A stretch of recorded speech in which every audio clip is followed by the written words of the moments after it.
There's a phrase we hear constantly in the news cycle: sectarian violence. Oh, all the time. We hear it when we talk about Iraq, about Syria, about the Cold War between Saudi Arabia and Iran. It's become this buzzword that journalists use that basically just means it's complicated. Or, these people have been fighting forever about religion. It's kind of shorthand. Right, a shorthand that lets us off the hook from actually understanding it. But I was reading through the massive stack of research we have for today, specifically focusing on Lesley Hazleton's book, After the Prophet, and I realized I had it all wrong. I think most of us do. We tend to think this split in the Muslim world is a dry theological dispute, like a debate about how you hold your hands during prayer or how you interpret a specific verse of scripture. That is the common misconception. We think it's about dogma. We think it's about these abstract, inaccessible rules. Exactly. But as we dove into this material, it became very clear that this isn't a story about dogma. This is a story about a family. It's a story about a son-in-law, a favorite wife, a lost necklace, and a deathbed where nobody knew what to say. It honestly reads more like the early seasons of Game of Thrones or a Shakespearean tragedy than a religious text. It absolutely does. It's messy, it's bloody, and it's incredibly human. That's the word. Human. It really is. And I think that's what Hazleton does so brilliantly in the source material. She takes these figures who are usually trapped in stained glass or calligraphy rigid, perfect, haloed figures that you can't really touch or question. Right, they're more symbols than people. And she cracks the glass, she lets them breathe. She shows us that the split in Islam didn't begin in a seminary or a mosque. It began in a mud brick room in 7th century Arabia, fueled by very human emotions: jealousy, grief, ambition, and fear. And before we even get to that room in the 7th century, the source material actually pulls a really interesting narrative move. It doesn't start in the past. No, it starts in our time. Well, almost. It starts in the modern era, specifically 2004, in Karbala, Iraq. Which is a very deliberate choice by the author. She's showing us the echo before the shout. Ooh, I like that. She wants us to see the wound before she shows us the weapon. So set the scene for us. It's March 2004. Saddam Hussein has just fallen. What is happening in Karbala? So you have to imagine the sensory overload of this moment. For 30 years, under Saddam Hussein's regime, the Shia rituals of Ashura were banned. Banned completely. You couldn't mourn publicly, you couldn't gather. It was suppressed with an iron fist. Now the regime is gone. The lid is off, and suddenly you have 2 million people pouring into the streets of Karbala. 2 billion. It's a sea of black and green flags. Men are beating their chests, chanting, "Ya Hussein!" The emotional release is tectonic. It's a mix of grief and liberation that's been pent up for decades. And for those who don't know, Ashura is the commemoration of the death of Hussein, the Prophet's grandson. Correct. It is the holiest day of mourning for the Shia. So you have this ocean of people weeping, chanting, finally able to express this identity that had been crushed for so long. And then the explosions. This was the coordinated attack, right? Simultaneously.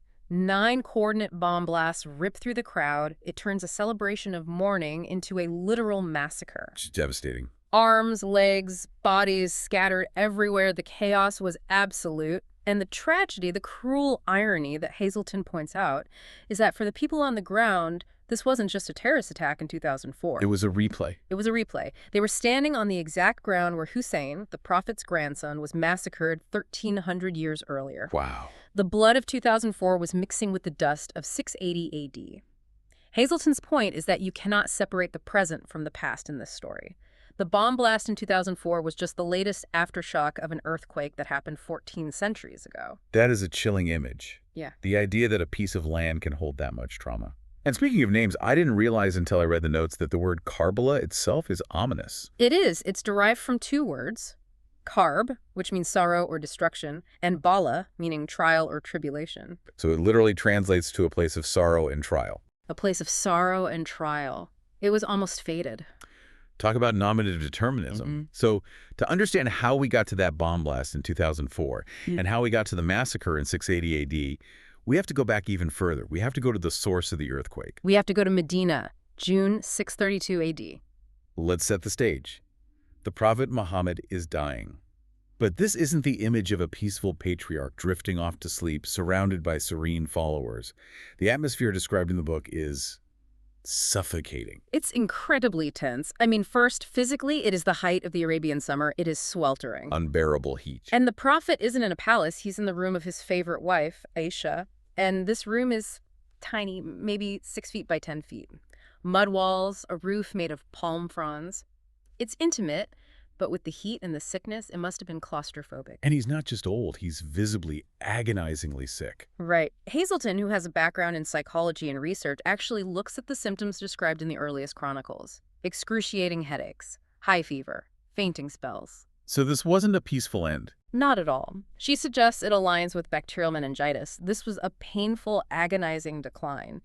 And outside this small room, you have a crowd of followers who are in a state of absolute panic. Panic because they're sad or panic because they're terrified of what comes next? It's both.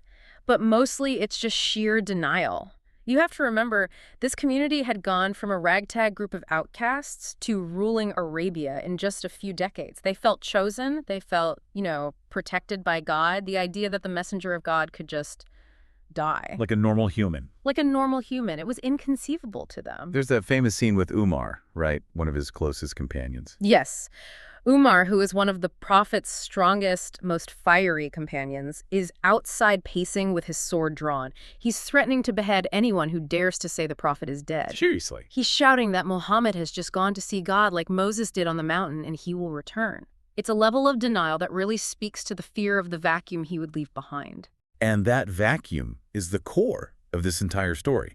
Because, and this is the original sin of the political crisis, the Prophet has no surviving son. Exactly. His enemies used to call him Abtar, which was a slur meaning cut off or without tail. In a tribal society, having no surviving son was a massive vulnerability. It meant your lineage ended with you. But the bigger issue was the ambiguity. The ambiguity. He had not stood up in front of everyone and clearly, undeniably named a successor in a way that everyone agreed upon. Well, there's some debate about that, which we will definitely get to. But there's this one specific moment, the pen and paper incident. This feels like the first crack in the foundation. It happens on a Thursday, just days before he dies. Walk us through this. So the room is packed with visitors. The Prophet is in agony, passing in and out of consciousness. And in a moment of lucidity, he makes a request. He asks for writing materials, specifically a shoulder blade and a pen, which is what they used back then. Right, animal bone. And he says, "Let me write something for you, after which you will never go astray." Okay, stop there. If I'm in that room and the Prophet, the man who speaks directly to God, says, "I need to write something so you don't get lost," I am sprinting to get a pen. I would be too. I am tearing the house apart to find a pen. It's the most important thing in the world at that moment. You would think so. That's the instinctive reaction. But that's not what happens. Instead, the room freezes. And then Umar speaks up. Umar again. Of course. Umar looks at the Prophet, who is writhing in pain, and he turns to the room and says, "The pain is overwhelming him. We have the Quran. The book of God is sufficient for us." Whoa. He refused. He just overrode the Prophet's request. He effectively blocked it. And I want you to really think about the audacity of that moment. This is the messenger of God. And Umar is saying, "No, he's delirious. We don't need this." That sounds incredibly disrespectful. Or was it protective? I'm trying to see both sides. That is the question that has divided Muslims for a millennium. It's the whole crux of the issue. If you look at it through a Sunni lens, Umar was being protective. He didn't want the Prophet, in his delirium, to write something confusing or incoherent that would fracture the community later. Okay, I can see that logic. Let him rest. He's not making sense. Let's not let his legacy be tarnished by some fever dream. Exactly. He was trying to save the Prophet's dignity, but flip the lens. Right. Look at it from the Shia perspective, or even just the cynical political perspective. Umar was a brilliant strategist. He knew exactly who was in the room. He knew that if the Prophet wrote a name down, it was likely going to be Ali, his cousin and son-in-law. So by stopping the pen, he stops the succession of Ali. By stopping the pen, he ensures the succession remains an open question, one that they, the elders, can decide. And the room just erupts. An argument. Hazleton describes a shouting match right at the deathbed. "Get the pen!" "No, listen to Umar. He's delirious. He's the Prophet. Let him write." It gets so loud, so chaotic, that the dying Prophet finally just waves his hand and says, "Get out. Leave me." That is heartbreaking. His final wish was for unity. And his deathbed became the first argument. And nothing was written. That ambiguity is the spark. If that pen had touched that paper, history might have been completely different. So let's look at the players who are left in this silence. We call it the room where it happened. Who are the key figures hovering over the dying prophet? You have four main archetypes, almost. You have Aisha, the favorite wife, young and politically sharp. Very sharp. You have Ali, the cousin and son-in-law, the warrior, the blood relative. Then you have the two elders, Abu Bakr, who is Aisha's father and the prophet's oldest friend, and Umar, the fiery strongman we just mentioned. And it's worth noting, for the listener, that the three men in that room, Abu Bakr, Umar, and Ali, they will eventually become the first, second, and fourth caliphs. But the order in which they get there, that's what tears the world apart. Precisely. But here is where we need to dig deeper. The tension in that room wasn't just about grief. It was thick with rivalry, especially between two specific people, Aisha and Ali. We have to address the elephant in the room, or rather the elephant in the death chamber. The source material makes it very clear. These two people hated each other. It was ice cold. Not just dislike, but a deep structural animosity. But why? I mean, was it just typical in-law tension? It had to be more than that. Oh, it was much deeper than that. To understand the look in their eyes across that deathbed, you have to go back 7 years to a lost necklace in the desert. The affair of the necklace. This feels like a plot point from a soap opera, but it had massive geopolitical consequences. It really did. So the picture is this. Aisha is young, maybe 14 or 15 years old. She's headstrong. She accompanies the prophet on a military campaign. So she's on the front lines, in a way. In a way, yes. On the way back, the caravan stops. She steps away to relieve herself and realizes she's lost her onyx necklace. A sentimental item given to her by her mother. Right, so she goes back to look for it. By the time she finds it and returns to the camp spot, the caravan has left. They just left her. They assumed she was in her howdah, her litter, on the camel. Because she was so small and light, they didn't even notice she wasn't in it. So they left without her. Nightmare scenario, alone in the Arabian desert. Absolute nightmare. She sits there waiting, hoping they'll come back. Instead, a young, handsome soldier named Safwan, who had fallen behind the army, finds her. He recognizes her, puts her on his camel, and walks the camel back to Medina. So they arrive, alone. They arrive in the city together, the prophet's young wife and a handsome soldier arriving at dawn. I can see the problem. The rumor mill must have gone nuclear. It was a scandal of epic proportions. The social media of the 7th century, the poets and the gossips went wild. Accusations of infidelity flew everywhere. And you have to understand the society. Honor was everything. Everything. The prophet's authority rested on the sanctity of his household. If he couldn't control his wife, how could he lead the community? The hypocrites in Medina used this to hammer him. The whole enterprise was at risk. And the prophet is torn.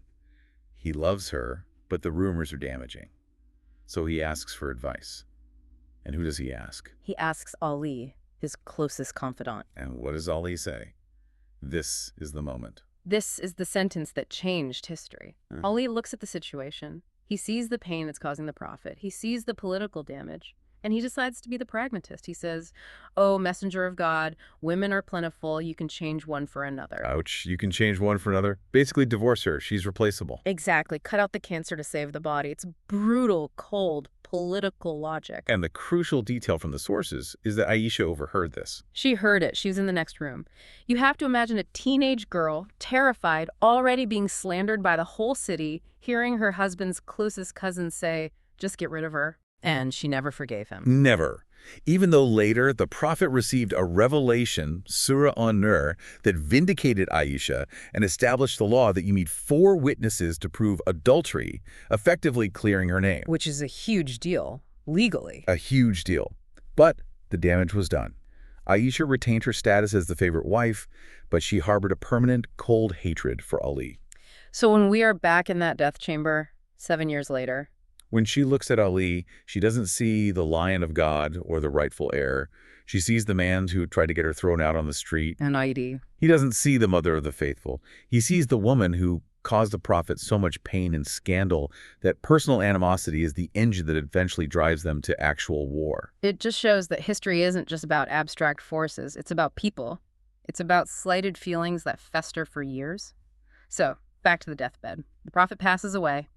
It is a moment of shattering grief. But what happens next is a literal split-screen event. Hazleton describes 2 simultaneous scenes happening at once. Yes, and this is critical. Scene A is inside the house. Ali and the immediate family are washing the Prophet's body. This is a sacred, intimate duty. In Islam, washing the dead is a critical ritual. It's the final act of service. Exactly. Ali is consumed by grief and piety. He assumes, perhaps naively, that the succession can wait until the funeral is over. He thinks, we have time. The family comes first. He's focused on the spiritual, not the political. Meanwhile, scene B is happening somewhere else entirely. Scene B is at the Saqifa. The Saqifa was a meeting place, a roofed courtyard. While the body is still warm, the Ansar, the native people of Medina, gather there. The ones who took the Prophet in when he fled Mecca. Correct. They are terrified that the Meccans, the immigrants, the Muhajirun, will take over. They want to choose a leader from among themselves before the Meccans can organize. So it's a political caucus happening while the funeral trip is going on. A preemptive strike. It's exactly that. Abu Bakr and Umar get wind of this meeting. They realize that if the Ansar choose a separate leader, the community splits immediately. You'd have a Medinan leader and a Meccan leader. The unity of Islam would be gone in an afternoon. So they have to intervene. They have to. So they rush to the Saqifa. They leave the Prophet's body with Ali. And what happens at this meeting? Is it an orderly debate? Oh, not at all. It's tense. It's nearly violent. They're shouting, pushing. The Ansar want a leader. The Meccans argue that the Arabs will only follow the tribe of Quraysh, the Prophet's tribe. It goes back and forth until Umar, in his decisive, almost brutal way, cuts the Gordian knot. What does he do? He grabs Abu Bakr's hand and pledges allegiance to him right there in front of everyone. The famous handshake. The bay'ah. The handshake. Umar forces the room's hand. He creates a fait accompli. To avoid bloodshed, to avoid a complete schism right there, everyone falls in line. Abu Bakr becomes the first caliph. And where's Ali in all this? Ali is still washing the body. He is completely, totally excluded from the process. This feels like, well, to a modern ear, it sounds like a coup. I mean, maybe it was necessary to keep unity, but from Ali's perspective. From Ali's perspective, it was a betrayal, a deep one. He believed he was the rightful heir both by blood and, as Shias believe, by the Prophet's designation previously at a place called Ghadir Qum. But he wasn't even consulted. He finds out about it after the fact. And his reaction, does he fight it? He refused to pledge allegiance for months. And this is where the term Shia really begins to crystallize. It means partisan or follower, the Shia of Ali. At this stage, it wasn't a separate religion. It was a political faction that believed Ali was robbed. And the source material mentions a secret burial. This part really stuck with me. It's just so sad. Yes, this is heartbreaking. To prevent Abu Bakr from using the Prophet's funeral as a photo op, to prevent him from leading the prayers and cementing his legitimacy as the new leader, Ali buries the Prophet secretly. When? At night. Right there under the floor of Aisha's room. No state funeral, no grand procession, just the family in the dark. That image is haunting. The leader of this massive movement buried under the floorboards to avoid a political spectacle. It sets the tone for everything that follows. The unity was preserved on the surface. Abu Bakr was caliph. But the emotional heart of the community was broken from that moment on. So we move into the reign of the first three caliphs. We have Abu Bakr, then Umar. We don't have time to go into every detail of their reigns, but there is one specific incident mentioned in the sources regarding Ali and his wife Fatima, the Prophet's daughter, during the early days of this transition. It involves Umar, and it's intense. It is arguably the most controversial incident in early Islamic history. The sources, especially those that Hazleton cites, describe a confrontation where Umar comes to Ali's house to demand he pledge allegiance to Abu Bakr. Because he was still holding out. Yes. Ali refuses. He's holed up in his house with his supporters. Umar then threatens to burn the house down to force them out. Burn it down, with the Prophet's daughter inside. Yes, and according to the accounts Hazleton uses, the door is forced open. Fatima, who is pregnant at the time, is crushed behind it. My God. The sources claim she suffers a miscarriage and eventually dies from her injuries not long after. That is just horrific. Now, I have to clarify. This is a point of massive historical contention. Sunnis often dispute the violence of this account, arguing that Umar was harsh but wouldn't do that to the Prophet's daughter. They see it as an exaggeration or a fabrication. Yes. But for Shias, this is a foundational trauma. It's the moment the persecution of the Prophet's family began in earnest. It explains why the rift didn't just heal over time. It was cemented in blood and grief. So Abu Bakr passes, Umar passes, he's assassinated by a Persian slave, and then we get the third caliph, Uthman. And this is where the wheels really come off for the whole community. Uthman is a turning point. He's from the Umayyad clan, the wealthy aristocrats of Mecca, who had actually opposed the Prophet for years before converting late in the game. So he wasn't one of the early struggling believers. No, he was old money. And under Uthman, the austerity of the early years vanishes. He appoints his relatives to power, nepotism is rampant, corruption rises, he builds lavish palaces. It's like the Gilded Age hits Medina. The revolutionaries have become the establishment. Exactly. And who becomes his biggest critic? Our friend Aisha. Aisha enters the chat again. But this time, she's not the victim of rumors. She's a populist firebrand. She completely reinvents herself. She hates Uthman's corruption and his deviation from what she saw as the Prophet's path. There is this incredible scene in the mosque where she takes one of the Prophet's old sandals, waves it in Uthman's face, and yells, "His sandal is not yet dry, and you have forgotten his sunnah." His sandal is not yet dry. That is a burn. That is incredible political theater. She calls him an old fool. She incites people against him. She is riding this wave of public anger. And that anger boils over. Rebels from Egypt and Iraq march on Medina and surround Uthman's house. And we get another one of those fake letter moments that seems to drive history. It's amazing how often a single document, real or forged, changes everything. The rebels were actually going to leave. They had negotiated a treaty. So the crisis was averted. Almost. But on their way home, they intercept a messenger carrying a letter stamped with Uthman's seal. The letter orders the governor of Egypt to execute the rebels as soon as they arrive. A death warrant. But was it from Uthman? Unlikely. He swore he didn't write it. Most historians think it was his cousin and advisor Marwan, who is a notorious schemer, but it had Uthman's seal. That's all that matters. Exactly. The rebels feel betrayed, they turn back, storm the house, and Uthman is assassinated while reading the Quran. His blood spills onto the pages. This is the first time a caliph is killed by other Muslims. Yes. This is the moment. The door to fitna, civil strife, is blown wide open, and in the chaos, the mob turns to the one man who has kept his hands clean this whole time. Ali.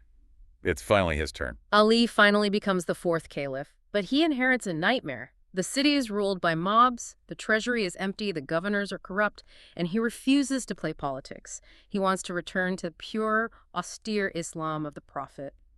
He's not a pragmatist, he's an idealist. But he has a new enemy, or rather, an old one. Aisha makes a pivot that would make a modern politician dizzy. It's the pivot of the century. She spent years inciting against Uthman, calling him a fool. But as soon as Ali takes power, she flips. She blames Ali for Uthman's death. Good logic there. The logic is that Ali was in Medina and didn't do enough to protect Uthman, that he is now sheltering the murderers by refusing to punish them immediately. But Ali's argument was that he needed to establish order first. Right. You can't have mob justice. Right. But for Aisha, it was the perfect excuse. Is this just pure hatred for Ali? It's really hard to read it any other way. The necklace affair, the years of rivalry, it all comes rushing back. She demands revenge for the man she called an old fool just weeks before. And she doesn't just talk. No. She allies with two of Ali's rivals, Tala and Zubair, and she raises an army. She raises an army, the Prophet's wife. This leads to the Battle of the Camel. This is the first civil war, Muslim versus Muslim, and the visual is stunning. Aisha is commanding the troops from a howdah, a canopied litter strapped to the back of a massive camel. The howdah is covered in iron plates and red silk. She is the mother of the faithful, leading men into war against the Prophet's son-in-law. There's a spooky moment on the way to the battle, right? Yeah. The dogs of Hawab. Yes. This is a moment where the supernatural, or maybe just psychology, bleeds into the history. Mm-hmm. On the march, the dogs of a village called Hawab bark at her convoy, and she freezes. Why? She remembers a prophecy where the Prophet warned his wives, "I wish I knew which of you will be the one at whom the dogs of Hawab bark."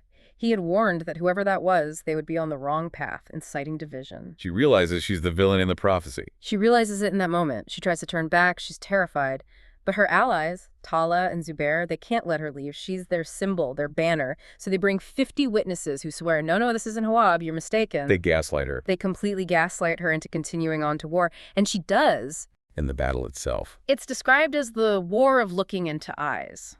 These were neighbors, fighting neighbors. They knew each other. Many had fought side by side under the Prophet. And the fighting centered around her camel. It became the flag. As long as the camel stood, the battle raged. So it's a symbol. A living symbol. Men were diving in to hold the camel's bridle and getting cut down. Hazleton says 70 men died just holding the bridle. That is horrific. It's a pile of bodies around a camel. Finally, Ali realizes the camel is the totem. He can't stop the fighting until the symbol falls. He orders his men not to kill her, but to hamstring the camel, cut its leg tendons. The camel crashes down. The camel falls, the symbol's gone, and the battle just stops. And Ali. Does he take revenge on Aisha after all this? No. And this is consistent with Ali's character throughout the sources. He shows incredible mercy. He treats her with utmost respect. He sends her back to Medina with an escort of women dressed as men to protect her. He ends her political career. She never leads an army again, but he saves her life and dignity. But the peace doesn't last. Because while Aisha is defeated, a much more dangerous enemy is waiting in the wings, Muawiyah. Muawiyah is the governor of Syria. He's Uthman's cousin from the Umayyad clan. And he is a very different kind of enemy. Aisha was emotional, fiery. Muawiyah is cold, calculated. He's Machiavellian before Machiavelli. And he's a claim, a cause. He has the perfect cause, revenge for his kinsman, Uthman. He refuses to pledge allegiance to Ali, and he plays the propaganda game perfectly. He takes Uthman's bloody shirt and his wife Naila's severed fingers, which were cut off during the assassination, and hangs them on the pulpit in the Great Mosque in Damascus. Ripping up the crowd into a frenzy. Exactly. For years, he portrays Ali as the accomplice to the murder. This inevitably leads to the Battle of Siffin. Ali versus Muawiyah, the banks of the Euphrates. And Ali's winning this one, right? His army is more motivated. Ali is winning. His army is pushing Muawiyah back. It looks like the civil war might finally end, but Muawiyah's general, a guy named Amr ibn al-As, who is legendarily cunning, comes up with a trick. What does he do? He tells the soldiers to tie pages of the Quran to the tips of their lances and hold them up. Oh, that's clever. So if Ali's men attack, they're attacking the holy book. Exactly. They ride forward chanting, "Let God decide, let God decide." It freezes Ali's army. These are pious men. They can't bring themselves to strike the Quran. Ali is screaming, "It's a trick. It's just paper and ink. They are using it to stop you." But his men refuse to fight. So he is forced into arbitration. He is forced to negotiate. And this negotiation is fatal for him politically. Because a group of his own hardcore supporters, these Puritans, turn on him. Why? For negotiating. They say, "You accepted human arbitration. Judgment belongs to God alone." They accuse Ali of apostasy for agreeing to talk instead of letting God grant him victory. These are the Kharijites. The Kharijites, the ones who went out, they become the first extremist sect in Islam. They believe anyone who disagrees with them is an infidel who deserves death. They are absolute in their conviction. And they decide to solve the problem by killing everyone. They plot to assassinate all the leaders: Ali, Muawiyah, Amr. They fail with Muawiyah and Amr, but they succeed with Ali. Where does it happen? In the mosque at Kufa, his capital, Ali is praying the dawn prayer. A Kharijite strikes him on the head with a poison-coated sword While he's praying. while he's prostrating before God. The first imam of the Shia, the Lion of God, is mortally wounded in prayer. And again, the burial is secret. Yes. Just like he buried the prophet secretly, his sons bury him secretly to prevent his enemies from desecrating the grave. It's only years later that the grave is revealed in Najaf, which becomes a major shrine. So Ali is gone. The era of the rightly guided caliphs is over. Muawiyah takes over. And he changes the game completely. He ends the democracy, the Shura Council, and turns the caliphate into a monarchy. He appoints his son Yazid to succeed him. This is a massive break from tradition. It introduces heredity, like the Persian or Byzantine emperors, and Yazid. Well, if Muawiyah was a clever politician, Yazid is a caricature of a tyrant. Describe him. What do the sources say? The sources, even the Sunni ones, are not kind. They describe him as a drunkard, a man obsessed with hunting, pet monkeys, silk, and luxury, cruel, impious. He is everything the pious Muslims despised. He represents worldly corruption. And this brings us to the climax of the tragedy. The year is 680 AD. We have a new protagonist, Husayn, Ali's son, the Prophet's grandson. Husayn refuses to pledge allegiance to Yazid. He says, "Someone like me cannot pledge to someone like him. It's a stance of pure principle. There is no political calculation. It's a moral stand." He gets an invitation. The people of Kufa, his father's old capital, send him thousands of letters. "Come lead us. We will rise up against the tyrant Yazid. We are your army." So he goes. He takes his family. He takes his entire family, his wives, his sisters, his children, infants included, and a small band of loyal warriors. about 72 men. He thinks he is going to a revolution. He is walking into a trap. By the time he gets near Iraq, the Kufans have been intimidated by Yazid's brutal new governor.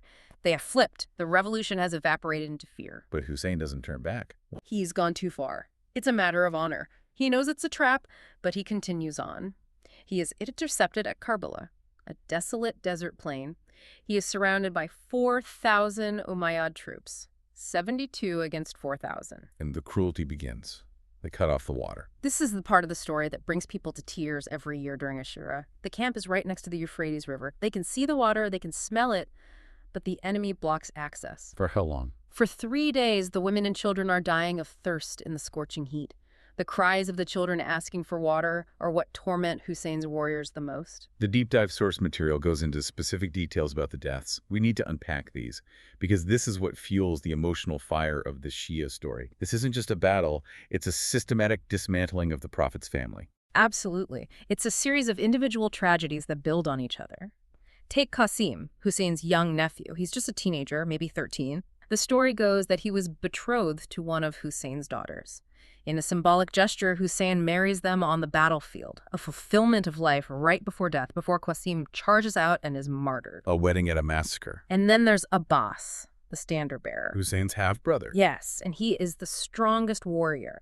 He is tasked with trying to break through to the river to get water for the children. He actually makes it. He fills a water skin. But on the way back, he is surrounded. And they don't just kill him. No.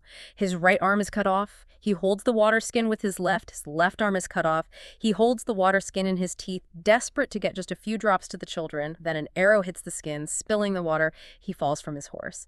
That image, the spilled water, the severed arms, is iconic in Shia iconography. And then there's the baby, Ali Asghar. This is the hardest part to hear. It's the moment of ultimate moral clarity in the narrative.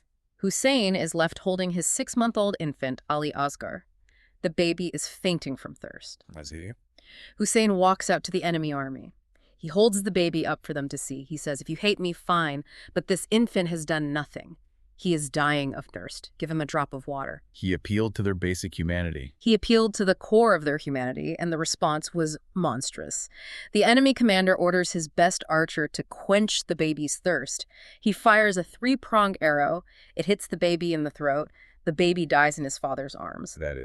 It's evil. There's no other word for it. It's the definition of villainy. It creates a moral absolute. On one side, ultimate innocence and sacrifice. On the other, ultimate tyranny and cruelty. It destroys any claim to legitimacy Yazid might have had. And finally, Husayn himself. He is left alone. All his friends, brothers, nephews, sons are dead. He fights bravely, but he is overwhelmed. He's beheaded. And in a final act of disrespect, the enemy sends horses to trample his body into the mud. It's total annihilation. But, and this is the key, it's a military defeat, but a moral victory. Hazleton points out that while the Sunni view might see this as a tragic political mistake, a rebellion that failed, the Shia view transforms it into a cosmic act of redemption. He had to die. In their view, yes. Husayn knew he would die. He sacrificed himself to draw a line in the sand between truth and power, between justice and tyranny. There is a famous saying, every day is Ashura, every land is Karbala. What does that mean? It means the struggle against injustice is eternal. It's happening right now, everywhere. But the story doesn't end with the death of the men, because there were survivors, the women. And this is where Zainab, Husayn's sister, becomes the hero of the second act. She is taken captive. She is marched in chains to Damascus to the court of Yazid. The same court where her mother's enemy, Muawiyah, ruled, the heart of Umayyad power. Yes, Yazid expects her to be broken. He displays Husayn's head on a tray. But Zainab, she stands up, surrounded by his general. She says, "You may have killed us, but you cannot kill our memory. You cannot erase our name." She speaks truth to power. In the most extreme way possible. She ensures that the story of what happened at Karbala isn't buried in the desert. She becomes the first historian of Karbala. Without Zainab, maybe history forgets this, or remembers it differently. Without Zainab, Husayn is just another rebel who got crushed.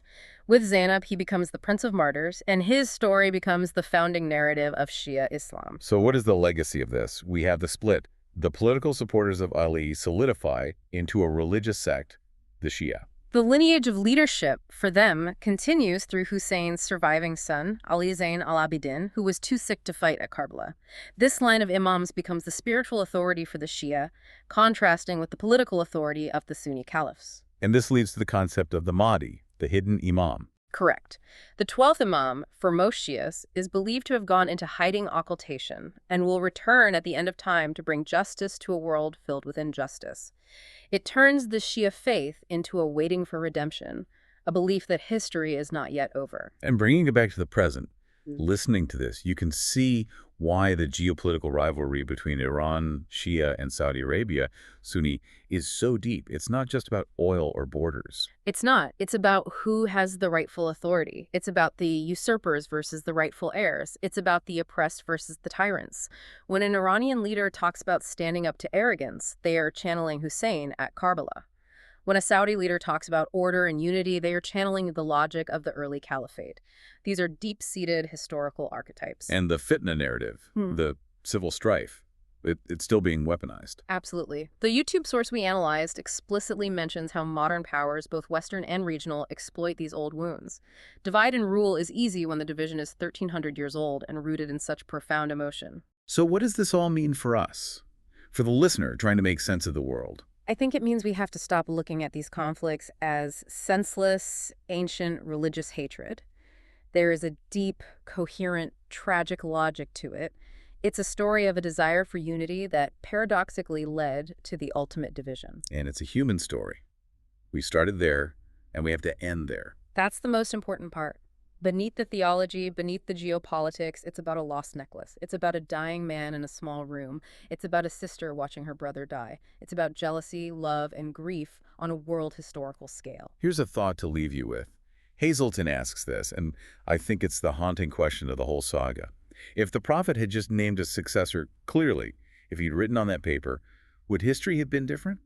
Or was the clash of human ambition, human personalities simply inevitable? That is the question. Was it destiny? Was it divine plan? Or was it just a family feud that got out of hand and burned the world down with it?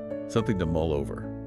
Next time you see a headline about the Middle East, remember the mudroom, the camel, and the empty water skin. It changes how you see everything. It really does. Thanks for diving deep with us. We'll see you on the next one.